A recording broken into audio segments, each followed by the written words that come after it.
how we get hot weather, a lot of palm trees.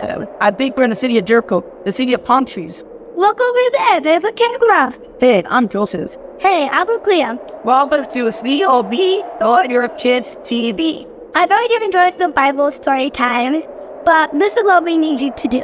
Subscribe, like, and hit the notification button so you can be notified if we make a new video. I think the wind's coming. Now the Benjamites have received the punishment due to them for their insanely abominable sin. They are lucky they didn't have fire rain on them like Sodom and Gomorrah. But they've lost most of their tribe, though. What is going to be the way forward for them? Is the whole tribe going to be extinct? Or is God in His mercy going to provide a means for the few left to multiply? That's what today's story is going to unveil. Hi, my name is Chief Lucy. I'm glad to narrate to you today's session of Untold Bible Stories. As the name states, stories narrated in this series are ones from the Bible you would hardly hear. Please stay with me to the end of today's amazing session.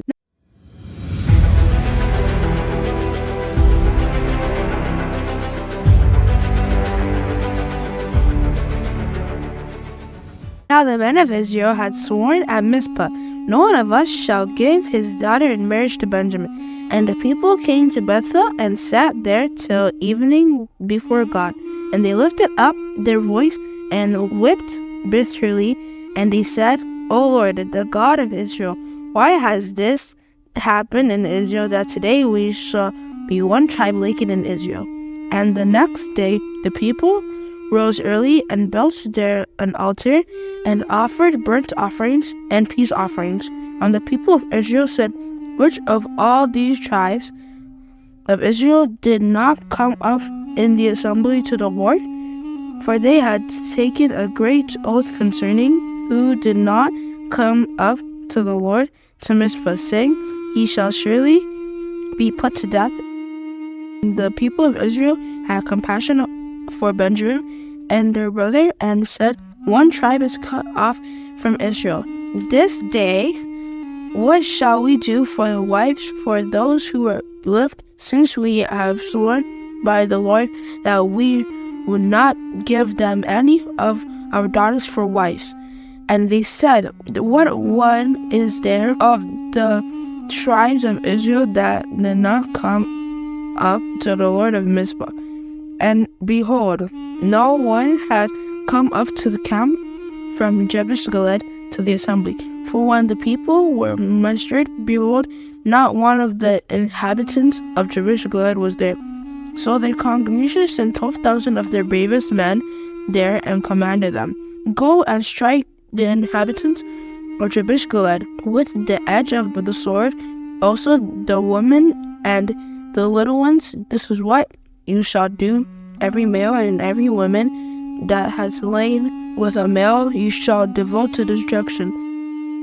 And they found among the inhabitants of Jabesh Gilead 400 young virgins who had not known a man by lying with him, and they brought them to the camp of Shiloh, which is in the land of Canaan.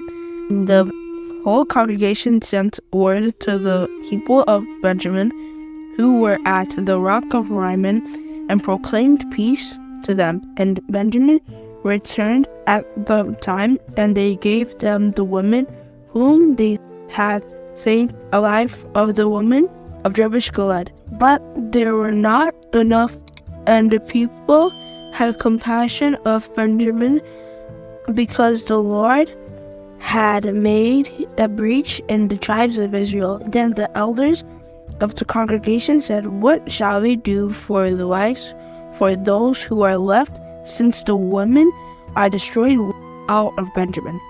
And they said, "There must be an inheritance for the survivors of Benjamin, that a tribe not be blotted out from Israel. Yet we cannot give them wives from our daughters. For the people of Israel had sworn, 'Cursed be he who gives a wife to Benjamin.'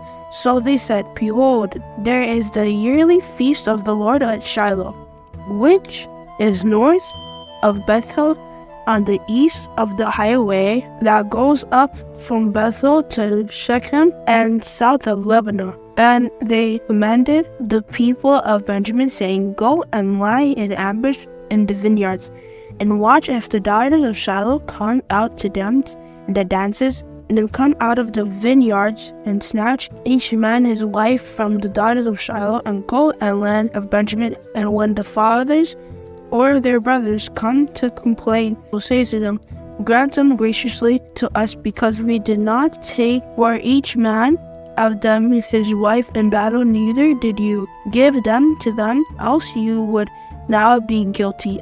And the people of Benjamin did so, and took their wives according to their number of the dancers whom they carried off. Then they went and returned to their inheritance, and rebuilt the towns and lived in them. That was an unusual means for the tribe of Benjamin to escape extinction.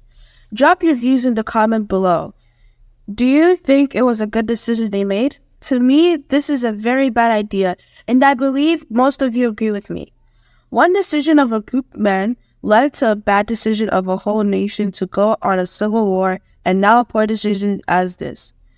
Be careful of what you do, and bad decisions leads to another. The long and short of this story is the destroying ability of sin. You might not see this destruction now, but it happens over time. Probably the men of Benjamin didn't start with abominable acts like they did in previous episodes, but could have started with sins we call small, like entertaining bad thoughts, lying, and idolatry. Because Israel in Book of Judges were in a cycle of worshiping idols, and look how far they fell to wanting to commit sodomy. My fellow child listening to me, let's stay away from sin, no matter how small you think it is. If not, over time, you just realize what a monster you've become, and it might be too late to change. Had the tribe of Benjamin gotten extinct, we would have had great people in the Bible like King Saul or Apostle Paul, who all come from the tribe of Benjamin. But thanks to God for his mercy, he really had mercy on them. They were able to remain a tribe of Israel. Let's approach our merciful Father in heaven, and he will forgive and help us live a sinless life. And the people of Israel departed from there at the time, every man to his tribe and family, and they went out from there every man to his inheritance. In those days there was no king in Israel. Everyone did what was right in his own eyes. Well, that's a wrap for today. Make sure to watch out for season 2, and thank you so much for listening to today's session of Untold Bible Stories. Make sure to like and subscribe to this channel so you can see more amazing videos like this. Bye!